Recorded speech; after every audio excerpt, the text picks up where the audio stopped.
friends, welcome back to my channel. Today's video will be my reading wrap-up for June, and I had a really small reading month. I was only able to read 4 books, but I had only 3 books on my TBR, so that was a great success. I will start with book 1. Well, actually, the 3 first books that I will show you were, yes, books on my TBR, but my TBR was chosen by my boyfriend, and I have a video of that.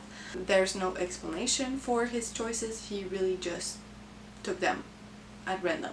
So yeah, I will start with book 1. This one was on my 26 books that I want to read in 2026 list. It is called Winter Gods and Serpents. This is a fantasy or romantasy, and I'm pretty sure it's an indie author. I haven't seen these books anywhere else than Amazon, so yeah, let's get into this. This book is kind of huge. It took me 2 weeks to read, and for me this is really long. I normally take for a book like this maybe 1 week, and for smaller books maybe 4 to 3 days, sometimes 1 if it's a really small book and I'm able to read on the weekends. But no, this was like really long to read. This is about a girl that all of her family was killed except her father, and he's a king, but he exiled her, and now I'm pretty sure it's like 12 or 6 years after that event. She was supposed to be a weapon because both her parents were powerful people with magic, and in this world they were not supposed to marry or have kids because those kids would be too powerful and it would be dangerous. And there was also a prophecy about 3 powerful beings that would like destroy the world or something like that.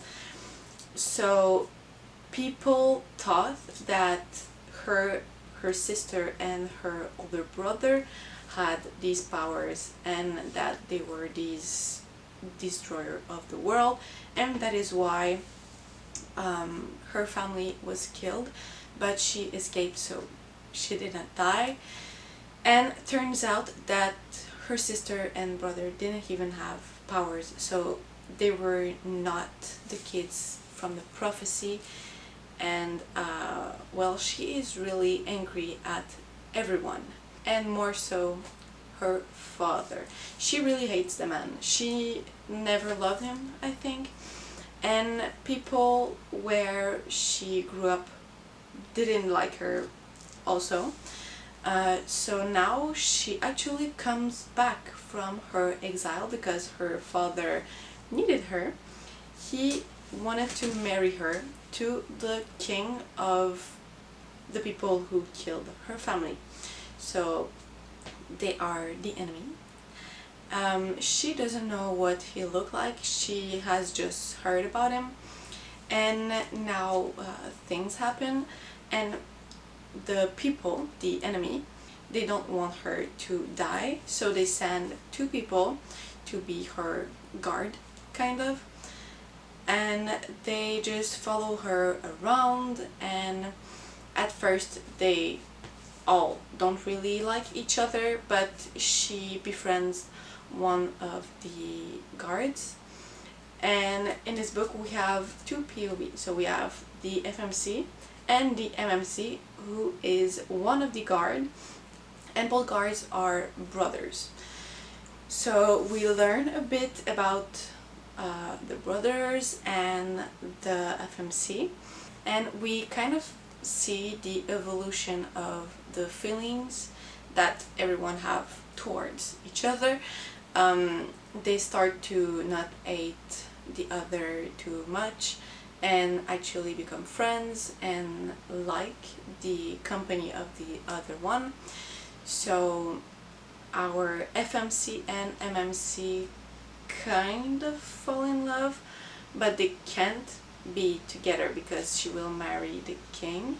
There's like a lot of things that happened in this book, but it ends when the FMC marries the king. She learns who it is, and we also learn a lot of things about what happened to the FMC when she was in exile, and it is really interesting. So for this book, I will go find my rating. I gave this one 4 stars. So other than the fact that it was really long, I did not really enjoy the banter between the FMC and MMC. It was always like them flirting with each other really intensely. I don't even know if it's a word, but they were intense with each other, but they knew they couldn't do anything together. So it was just like, can you stop doing that? Or can you go all the way? Because like, you're just saying so many things and doing nothing. And it was frustrating. So yeah, that's the only things that I had to say about this book. So first book of this month, that took me 50% of the month to read. And after that, we went into Deep End by Ali Hazelwood. And I think I gave this book like 3 stars. Yeah, 3.75. And I just saw I haven't rated one of the books. So yeah, whatever. Gave this one 3.75. It was nice to read. It took me 5 days to read. So it was kind of fast. But the thing that I did not enjoy in this book is that Scarlett and Lucas are both like in the opposite of the like BDSM train or whatever. He's more dumb and she's more a sub. I think that's the thing they say. But she likes to take orders and he likes to give orders. So Lucas was in a relationship with Scarlett's captain. She is in the diving team and he is in the swimming team.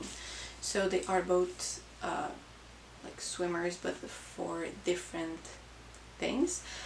So yeah, he was with her, and the friend, I think her name is, well, I don't remember, but the friend broke up with him, and they were friends for a really long time. So she said, hey, you're into this and she is also into that, so you should try that with each other, because the reason they broke up was because she was not into that and she felt like he was not fulfilled, so she wanted him to try that.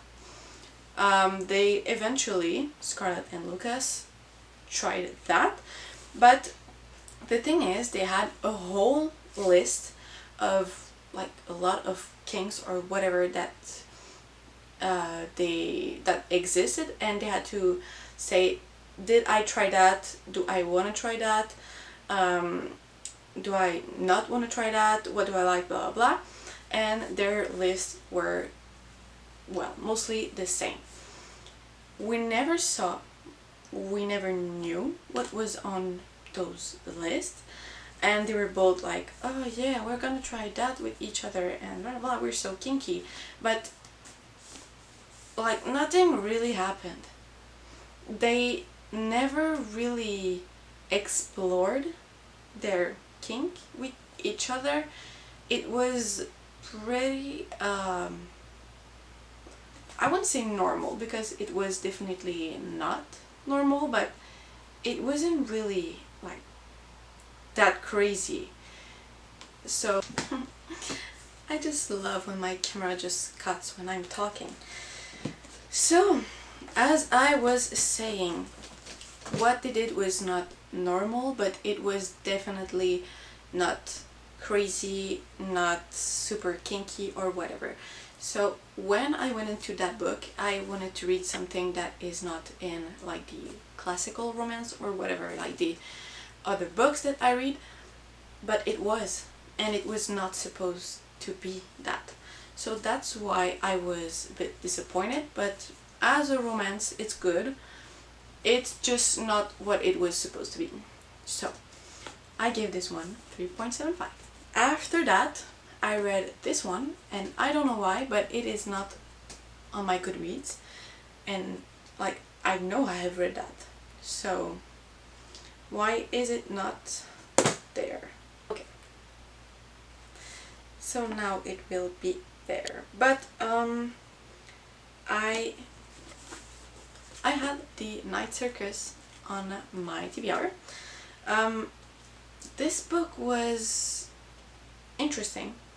I was a bit lost trying to understand what the story was about, but essentially we are following two main characters, but the POVs are from multiple people. So it's hard to know where you are in the story, because when a chapter starts, it's the title of the chapter and we don't know who is talking. We are following Celia and Marcus. They are both illusionists, magician, whatever, and they have different style in magic. So for her, she is kind of taking her power from herself, and for Marcus, he is taking power from like runes or things that he writes into a book or whatever what. So for Celia, her father was her teacher, and for Marcus, another person that we actually never knew his real name, he was his teacher. They were both supposed to compete in a duel, kind of, and they started training at 6 years old, and they stopped at like, they were really old, because at some point they kind of stopped aging, so it was a while. And this competition, duel, whatever, was chosen at a location, and this, like that year, it was at a circus. So Celia didn't know who he was, but he found out who she was when she like applied to be the illusionist for the circus. So the point of the challenge, duel, whatever, was not known by them, and we also didn't really know what was going on because it was not explained. And while reading the book, we had a little bit of information there and there and there, so it was confusing because we were reading about people who didn't know what was happening, and we also didn't know what was happening. So yeah, and they ended up falling in love. The thing is, Marcus was not with the circus. He was like the assistant of the proprietor of the circus, and he could only go to the circus when it was in London, because it was a moving circus that was going on like all around the world. So he was only able to see Celia when she was in London, which was not that often, and I think the circus was staying a week max at one place before going somewhere else. So in all those years, he only saw her 1 week, sometimes in the year. And yeah, he ended up falling in love with her and her with him, and they only knew about each other with their duel. And we find out that this challenge is about them showing their skills and trying to see who was a better teacher and what type of magic is the best. But I will not spoil this book. The way the winner is chosen is really bad. It was really bad, and it was like, yeah, overall confusing as a book, but the story was still interesting. So yeah, I gave this one 3 stars, but I was not wowed by this. Yeah, I had heard about this, but I knew it was not like the most popular book, and some people were also confused by it.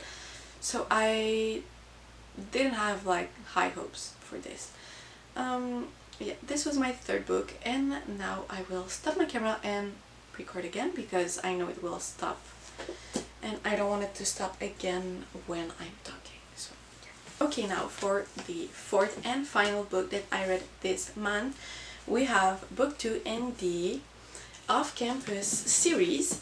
This is The Mistake, and we follow John Logan and Grace Ivers.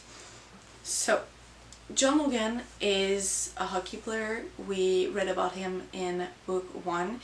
He was in love with Hannah, and he met Grace well, at a party, but he didn't remember her. She remembered him, and actually she knew who he was because he is pretty popular. And the second time that they met was when he was supposed to go to like a dorm party, but he knocked on her door. So he ended up staying with her to watch a movie because he had no way of going back home. So yeah, they ended up watching the movie, they kissed, and then he went home.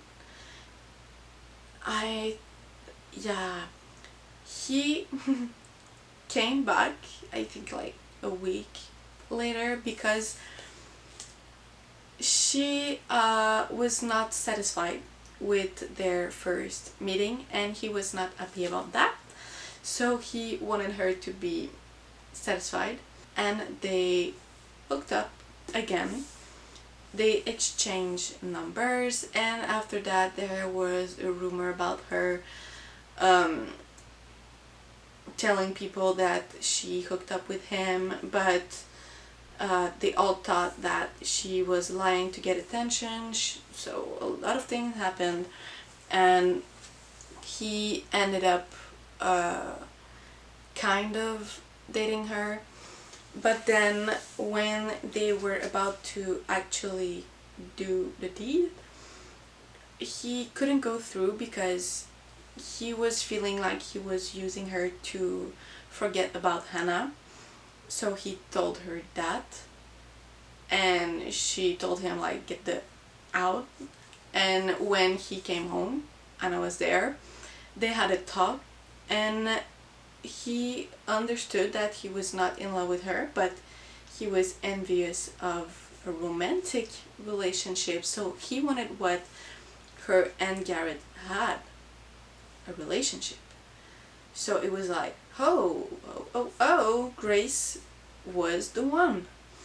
And a lot of this book is just him trying to get back Grace and them being together. And for Logan, we learn a lot more about his family, his situation, and it's really sad. So it was nice to see a lot of people helping him and being there for him, and overall the story was good. it was also nice to see that Grace's father was there for Logan. I enjoyed that a lot. So I gave this one 4 stars. I didn't have a 5 stars feeling, but it was still really good. And I can't wait to go into book 3 that I still don't have. So that was it for my reading month. I know it is a pretty small reading month, but I'm still happy that I was able to read more than 3 books. And that is it for today's video. If you have anything to say about these books, you can comment down below and it will be my pleasure to talk with you. And if you want to talk about anything else, it will also be my pleasure to talk with you. With that, I will see you in the next one. Bye!